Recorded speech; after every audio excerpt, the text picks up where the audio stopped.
Hi friends, welcome to news pocket. దేశ రాజధాని న్యూఢిల్లీలో భారీ బాంబు పేలుడు జరిగింది. ఒక కారులో ఎర్రకోటకు సమీపంలోని మెట్రో స్టేషన్ కింద నిలిపి ఉంచిన కారులో ఈ పేలుడు జరిగింది. పేలుడు ధాటికి ఇప్పటి వరకు 8 మంది వరకు చనిపోయినట్లు, అదేవిధంగా 15 మంది దాకా గాయపడినట్లు స్పష్టంగా అర్థమవుతోంది. ఇంకా ఈ ప్రమాదం మరింత పెరిగే అవకాశం ఉంది, మరణాలు కూడా పెరిగే అవకాశం ఉంది అని స్థానిక అధికారులు చెబుతూ ఉన్నారు. అయితే ఈ పేలుడు ఎందువల్ల జరిగింది అనే విషయంపై ఇంకా పూర్తి సమాచారం అందలేదు. కానీ కొన్ని అనుమానాలు అయితే కొంతమంది వ్యక్తం చేస్తూ ఉన్నారు. ప్రస్తుతం మనం చూసుకున్నాం, చాలా కార్లలో సిఎన్జి గ్యాస్ను నింపుతూ ఉన్నారు. సో ఈ సిఎన్జి గ్యాస్ పేలుడు జరిగి ఏమైనా ఈ ప్రమాదం జరిగిందా, లేకుంటే ఎవరైనా పాకిస్తానీ నుంచి వచ్చిన ఉగ్రవాదులు రిమోట్ బాంబు ద్వారా ఈ పేలుడును జరిపారా అనే అనుమానాలు అయితే వ్యక్తమవుతూ ఉన్నాయి. దీనికి సంబంధించిన పూర్తి వివరాలు ఇప్పటికీ ఇంకా బయటికి రాలేదు. కానీ దీనిపై ప్రస్తుతం అయితే దర్యాప్తు సంస్థలు దర్యాప్తు జరుపుతూ ఉన్నాయి. ఎన్ఐఏ ఇవన్నీ కూడా రంగంలోకి దిగాయి. ఇప్పటికే ఆ ప్రాంతాన్ని అంతా కూడా సీజ్ చేసి పేలుడుకు గల కారణాలను తెలుసుకునే పనిలో పడ్డారు. అయితే ఒకవేళ ఇది సిఎన్జి కారు గనక పేలి ఉంటే అది నార్మల్ ప్రమాదం అని గుర్తించాలి. కానీ ఒకవేళ ఇది కనుక ఉగ్రవాద దాడిగా గనుక జరిగి ఉంటే ఖచ్చితంగా దీని వెనుక పెద్ద కుట్రే దాగి ఉంది అని మనం స్పష్టంగా అర్థం చేసుకోవాల్సిన అవసరం ఎంతైనా ఉంది. ఎందుకంటే రీసెంట్గానే మనం పాకిస్తాన్పై ఆపరేషన్ సింధూర్ చేపట్టాం. ఈ ఆపరేషన్ సింధూర్లో పాకిస్తాన్ను భారీగా దెబ్బకొట్టాం. ఏకంగా ఆ దేశంలో నౌకాశ్రయాలు, ఎయిర్పోర్ట్లు ఇవన్నీ కూడా పూర్తిగా ధ్వంసమైపోయాయి. ఆ దేశాన్ని మరో 5 ఏళ్ల వరకు కోలుకోకుండా మనం దెబ్బతీయగలిగాం. నిజానికి పాకిస్తాన్ పహల్గామ్ ఉగ్రవాద దాడి జరిపినందుకు ప్రతీకారంగానే మాత్రమే మనం అక్కడి ఉగ్రవాద సంస్థల బేస్లపై మాత్రమే దాడి చేశాం. కానీ పాకిస్తాన్ వారికి అండగా మనపై యుద్ధానికే దిగింది కాబట్టే మనం ఇంత భారీగా దెబ్బ కొట్టగలిగాం.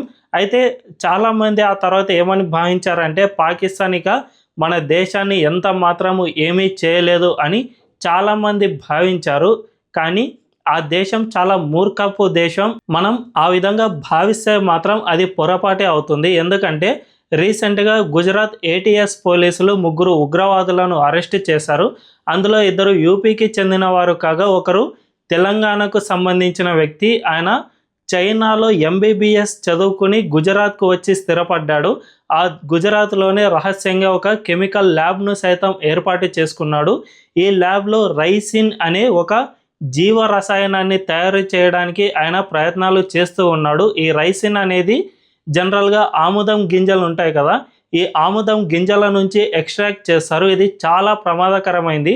1 మిల్లీగ్రామ్ తిన్నా కూడా ఒక మనిషిని చంపేంత ప్రమాదకరమైనది ఈ పదార్థం. సో దీన్ని తయారు చేసి స్థానికంగా ఉన్న ఫుడ్ మార్కెట్లలో, అంతేకాకుండా దేవాలయంలోని ప్రసాదాల్లో కలపడానికి వీళ్ళు కుట్ర పన్నినట్లు గుజరాత్ ఏటీఎస్ గుర్తించి ముందుగానే వీళ్ళందరినీ అరెస్ట్ చేసింది. ఈ 3 ఉగ్రవాదులు కూడా పాకిస్తాన్కు సంబంధించిన ISIS-K అంటే ISIS ఖొరాసాన్ ప్రావిన్స్కు సంబంధించిన ఉగ్రవాదులు. జనరల్గా పాకిస్తాన్ మన దేశంపై ఉగ్రవాద దాడి జరపాలంటే లష్కర్-ఏ-తోయిబా, జైషే మహమ్మద్ ఇలాంటి సంస్థలను ఉపయోగించుకుని దాడులు చేసేది. కానీ ఇప్పుడు కొత్త ఎత్తుగడ ఐసిస్తో చేపిస్తోంది. దీనివల్లే ఈ ISIS-K ఉగ్రవాదులు మన దేశంలో ఇలాంటి కుట్ర పన్నారు. సో రీసెంట్గానే వీళ్ళ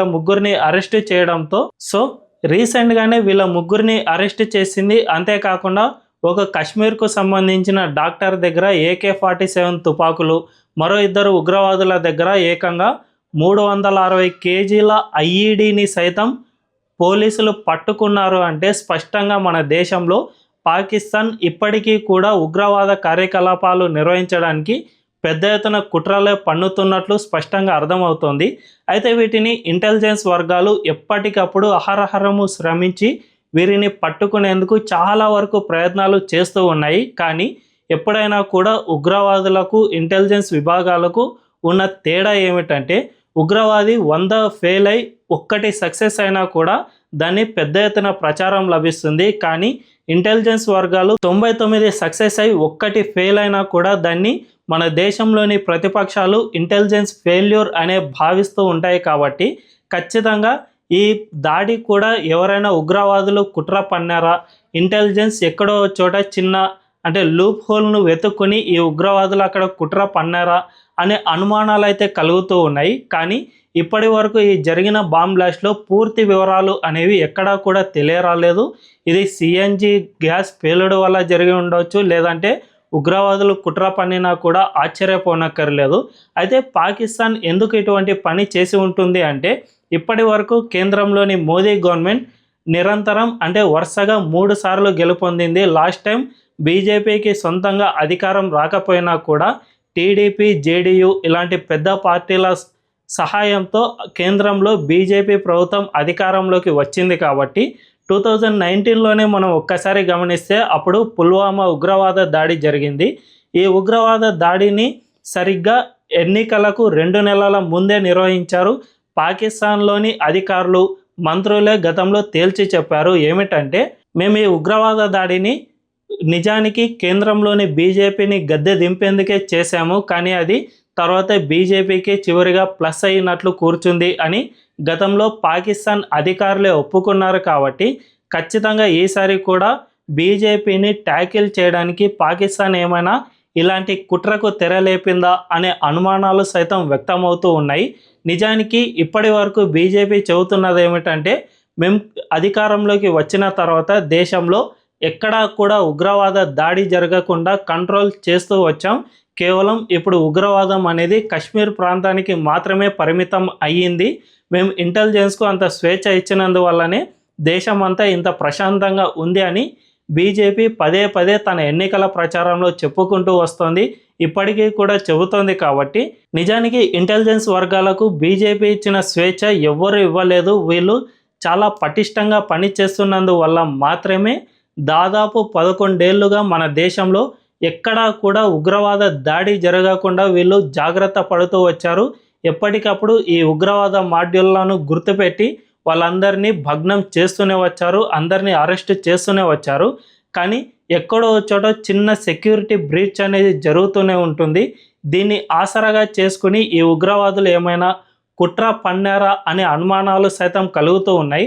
ఒకవేళ ఇదే జరిగితే కనుక మోదీ గవర్నమెంట్కు ఒక పెద్ద సెట్ బ్యాక్ అని విపక్షాలు ఆరోపణలు చేసే అవకాశం ఎంతైనా ఉంటుంది. నిజానికి మనం ఒక్కసారి ఈ ఉగ్రవాద దాడి జరిగిందని ఊహించుకుంటే ఖచ్చితంగా పాకిస్తాన్ను మాత్రం ఈసారి మోదీ గవర్నమెంట్ వదిలిపెట్టే ప్రసక్తే లేదు అని స్పష్టంగా మనకు తెలుస్తోంది. ఎందుకంటే ఆపరేషన్ సింధూర్ను మనం ఇప్పటి వరకు పూర్తిగా ముగించేయలేదు, దాన్ని జస్ట్ పాజ్ మాత్రమే చేసాం. దీన్ని ఎప్పుడైనా రెజ్యూమ్ చేస్తాం. పాకిస్తాన్ కనుక మరో దుశ్చర్యకు దిగితే కనుక ఖచ్చితంగా మేము వదిలిపెట్టాం అని Modi government and Indian army పదే పదే తేల్చి చెబుతోంది. అయినా కూడా పాకిస్తాన్ ఇప్పటికైనా బుద్ధి తెచ్చుకోవాల్సిన అవసరం ఎంతైనా ఉంది. లేదు, ఇలాంటి ఉగ్రవాద దాడి కనుక పాకిస్తాన్ ఖచ్చితంగా జరిపింది అనే ఏ చిన్న అనుమానం వచ్చినా కూడా ఈసారి ఆ దేశాన్ని అస్సలు వదిలిపెట్టే ప్రసక్తే లేదు అన్నది మాత్రం స్పష్టంగా చెప్పవచ్చు. మరి ఈ కారు పేలుడుపై మీ అభిప్రాయం ఏంటి? ఇది నార్మల్గా జరిగిన పేలుడా, లేకపోతే ఉగ్రవాదులు పన్నిన కుట్రే అని మీరు భావిస్తున్నారా? కామెంట్లలో తెలియజేయండి. అండ్ ఈ వీడియో కనుక మీకు నచ్చినట్లయితే ఖచ్చితంగా మా ఛానల్ను సబ్స్క్రైబ్ చేసుకుని అండ్ బెల్ ఐకాన్ క్లిక్ చేయడం అస్సలు మర్చిపోవద్దు. Thank you.